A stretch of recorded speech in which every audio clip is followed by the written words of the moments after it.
नमस्कार, knocking-news.com में आपका स्वागत है। मैं हूं गिरिजेश वशिष्ठ। भारत में पेट्रोल के दाम कम से कम 20 रुपए लीटर कम हो जाना चाहिए थे, लेकिन सरकार दाम कम नहीं कर रही है।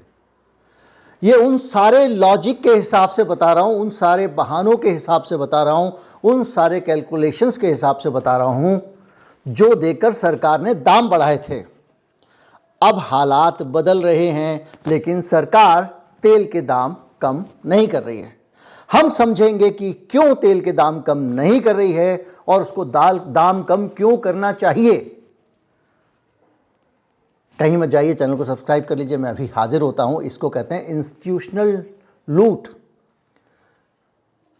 एक पूरा सिस्टम हमको लूट रहा है, चाहे उसमें राज्य सरकारें हों, केंद्र सरकारें हों। पहले ये समझिए कि दाम ज़्यादा क्यों थे।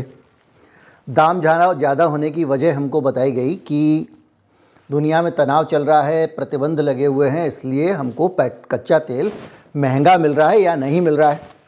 बाद में पता चला कि हम तो सस्ता तेल खरीद रहे थे रूस से, लेकिन सस्ता तेल लेकर उसका पेट्रोल डीजल सस्ता बना के हमारी कंपनियां यूरोप को भेज रही थीं।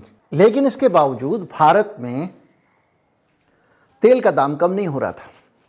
हमको एक लॉजिक दिया गया कि पहले जब चुनाव थे उस समय में तेल का दाम बढ़ गया था, लेकिन पेट्रोल का दाम इंटरनेशनल मार्केट में बढ़ा हुआ था, लेकिन पेट्रोल और डीजल का दाम उतना ही रखा गया, तो तेल कंपनियां बड़े घाटे में चली गईं। अब तेल कंपनियां घाटे में चली गई हैं, तो तेल कंपनियों का घाटे की भरपाई करने के लिए अब सस्ते तेल के दौर में भी उनको मुनाफा कमाने दिया जा रहा है। ठीक है, तेल कंपनियों ने हाथ खड़े कर दिए। तेल कंपनियों ने कहा कि भैया हम कब तक ये दाम नहीं बढ़ाओगे आप, हम तो घाटे में रहेंगे। तो सरकार ने बाकायदा उनको इक्विटी सपोर्ट दिया, मतलब उन कंपनियों में अपनी तरफ से पैसा इन्वेस्ट किया। 30,000 करोड़ रुपए इन्वेस्ट कर रही थी सरकार, इसलिए कि तेल कंपनियों को घाटा ना हो। सरकार ने भी इन्वेस्ट किया, दाम भी नॉर्मल हो गए, दुनिया भर में कच्चे तेल के दाम नीचे आ गए। सरकार और सरकारी तेल कंपनियां चुपचाप बैठी हुई हैं और हमको दिया जा रहा है महंगा तेल। और उसकी वजह है, हमको पेट्रोल डीजल महंगा इसलिए दिया जा रहा है क्योंकि सरकारों को लगता है आने वाले समय में चुनाव है, तब तक थोड़ा और पैसा सपोर्ट लो, उसके बाद देश पर एहसान कर देंगे, चुनाव से पहले दाम कम कर देंगे। आज दाम कम क्यों नहीं हो रहा है, ये सवाल बड़ा है। मैं आपको कुछ आंकड़े बताता हूं। हालत ये है कि हम जो तेल मंगाते हैं वो तेल 11% सस्ता हो गया है, क्रूड का दाम। और इससे अकेले इंडियन ऑयल का, कटिंग लगा रहा हूं, अकेले इंडियन ऑयल का जो मुनाफा है वो 18 गुना हो गया, 18 टाइम्स। यानी आप पहले 100 रुपए पे 10 रुपए कमाते थे, तो अब 100 रुपए पे 180 रुपए कमा रहे हो। ये अपने कंपनी के दिए हुए आंकड़े हैं। 18 टाइम्स, 18 गुना मुनाफा। क्यों? क्योंकि तेल का दाम, क्रूड ऑयल का दाम 11% घट गया। 18 गुना का डाटा बताया, वो इस क्वार्टर का और पिछले वाले क्वार्टर से कंपैरिजन है। यानी इन 3 महीनों में, पिछले साल के 3 महीनों के मुकाबले जो 118 गुना मुनाफा कमाया। इससे आप अंदाजा लगा सकते हैं कि किस तरह से तेल कंपनियों को मोटा फायदा हो रहा है। यानी जो सरकारी कंपनियां थी, उनकी 10 उंगलियां घी में और सिर कढ़ाई में दबा के माल काट रही हैं। इसको भी आप छोड़ दीजिए।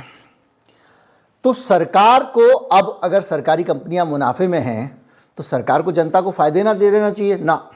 सरकार अब अपना पेट भर रही है।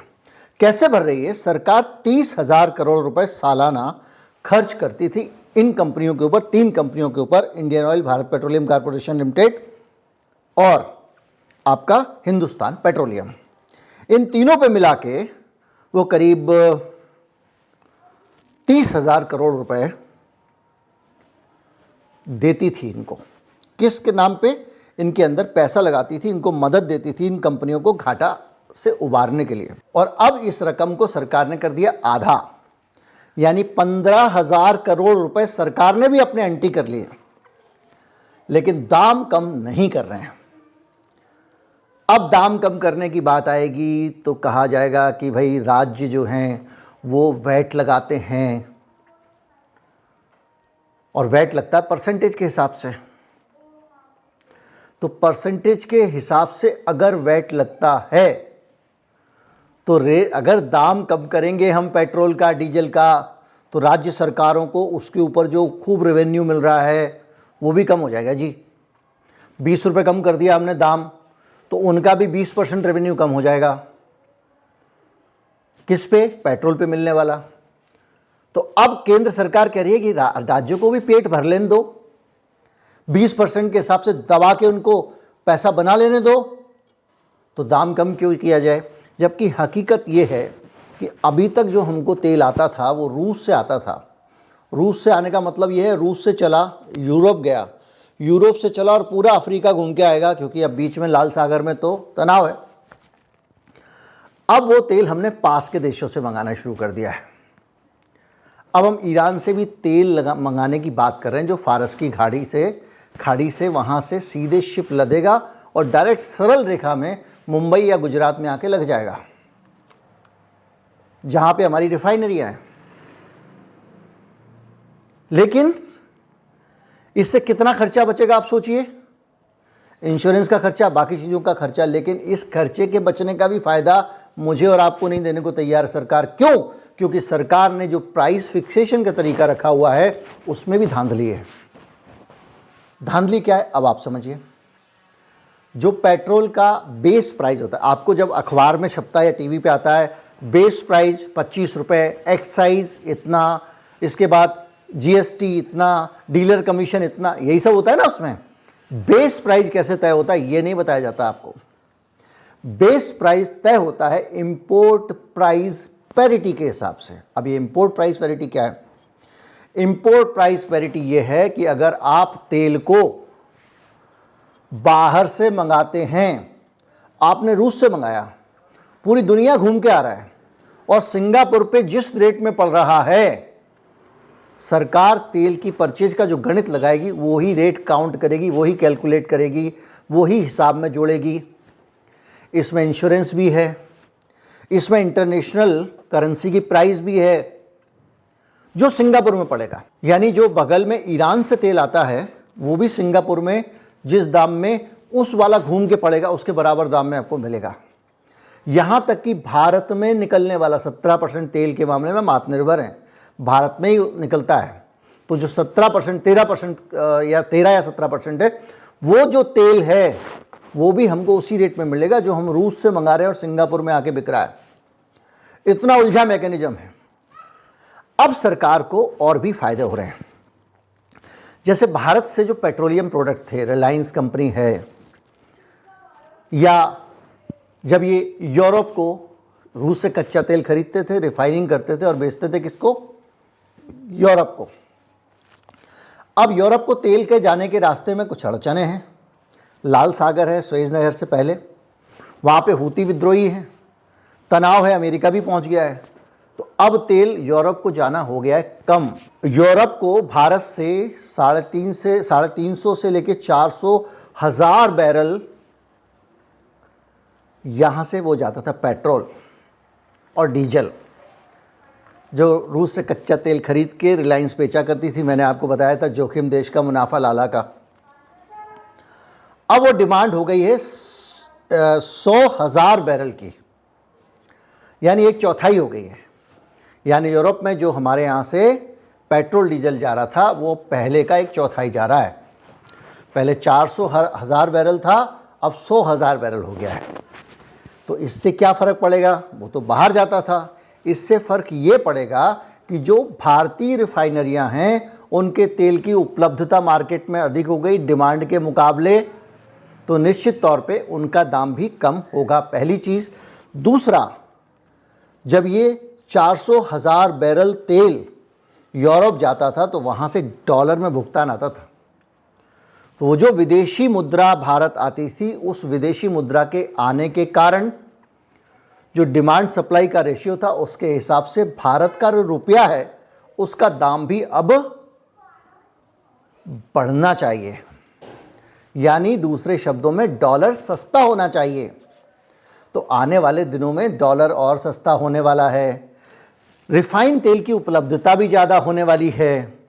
तेल हम बगल में ईरान से मंगाने वाले हैं। अभी जयशंकर के गए थे और ये पता नहीं चल पाया कि उस बातचीत के हिस्से में वो था कि नहीं था, लेकिन इतना लंबा दुनिया का चक्कर लगा के आधी दुनिया घूम के जो तेल हमारे पास आ रहा है उसको पास से मंगाने का ये एक सिस्टम है।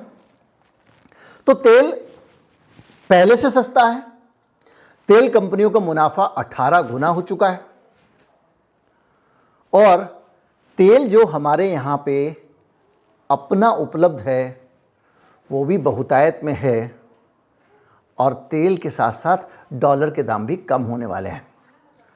तो इतने सारे, अच्छा सरकार भी जो पैसा तेल कंपनियों को दे रही थी उसने भी अब आधा कर दिया क्योंकि उसको लग रहा है तेल कंपनियां मोटा माल कमाने की ज़रूरत नहीं है। तो ऐसा एक भी फैक्टर नहीं है जिसके कारण तेल का दाम कम नहीं हो जाना चाहिए था। बड़ा सवाल है कि तेल का दाम कम क्यों नहीं हुआ। एक कहानी सुनाता हूँ। एक शेर था, उसको पकड़ के जंगले में बंद कर दिया गया और उसको कई दिन तक भूखा मारा गया। उसके बाद जिस आदमी ने उस शेर को बंद करा था जंगल से पकड़ के लाके, वो जाता था और रोज़ उसको मांस के एक टुकड़ा देता था, भरपेट नहीं देता था, और फिर गायब हो जाता था। धीरे धीरे शेर उसको अपना भगवान मानने लगा कि इस आदमी से ही मुझे खाना मिलता है और वो उसका गुलाम हो गया, उसके इशारों पर चलने लग गया। जबकि हकीकत यह है कि जंगल का राजा पिंजरे में डाल दिया गया था और भूखा मार दिया गया था सिर्फ इसलिए कि वो एक टुकड़ा भी उसको काफ़ी ज़्यादा लगे। इसी तरह से चुनाव से पहले हमारी सरकार जो तेल का दाम उसको कम कर देना चाहिए था, अगर मार्केट फ्री है तो सरकार टांग अड़ाती ही क्यों है। हमको पेट्रोल डीजल सस्ता मिलना चाहिए था, वो मिलने के बजाय सरकारी तेल कंपनी ने अपना खजाना भर लिया, अपने सारे घाटे पूरे कर लिए। पिछली बार चुनाव में सरकार को तेल ना बढ़ा के जो नुकसान उठाया था वो भी पूरा कर लिया। सरकार से मिलने वाला पैसा भी सरकार ने ले लिया। हर तरफ सस्ताई हो रही है, लेकिन हमको मिलेगा पेट्रोल महंगा। सस्ता कब होगा? 1-1.5 महीने बाद, जब आ जाएगा सिर पे चुनाव। तो आप और हमारे जैसे शेर जब वो एक टुकड़ा मिलेगा तो तालियां बजाएंगे। उम्मीद करता हूं आप पूरा किस्सा समझ गए होंगे। समझ गए हो तो ज़्यादा से ज़्यादा लोगों तक पहुंचा। चैनल को सब्सक्राइब कर लें। नमस्कार, जय हिंद।